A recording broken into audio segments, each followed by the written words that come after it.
Hello বন্ধুরা, কেমন আছেন সবাই? আশা করি সবাই ভালো আছেন, সুস্থ আছেন। শ্রমণের আরেকটা ছোট্ট মিনি ব্লগ নিয়ে চলে এসেছি আপনাদের সাথে শেয়ার করব বলে।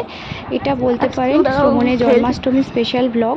জন্মাষ্টমীতে ওকে কৃষ্ণ সাজিয়েছিলাম, যদিও সাজাতে গিয়ে ওকে একেবারেই আমাদের অবস্থা খারাপ হয়ে গিয়েছিল। ও কিন্তু সাজতে চাইছিল না, একটু জোর করেই ওকে সাজিয়েছিলাম। ড্রেস আপ করে কিন্তু বেশিক্ষণও থাকেনি, 5 থেকে 7 মিনিট একটু রেখেছিল, তারপরে কিন্তু সব টেনে টুনে খুলে দিয়েছে। তা আমরা আবার জোর করিনি, ছোট বাচ্চা তো, ওর সাথে তো জোর করে পারা যাবে না, তাই জোর একদমই আমরা করিনি। একটু ওকে সাজাতে ইচ্ছে হয়েছিল, তাই সাজিয়ে 2-3টে ফটো আর একটা ছোট ভিডিও করে কিন্তু ও ড্রেস খুলিয়ে দিয়েছিলাম। এখানে দেখো ছাদে খেলা করছে, এই লাঠিটাকে কিন্তু ওর বাসি সাজিয়েছিলাম। তোমাদের ছোট্ট শ্রবণকে কৃষ্ণ সেজে কেমন লাগছে অবশ্যই কমেন্ট করে জানিও। দেখা হচ্ছে পরের ব্লগে। দিন টাটা।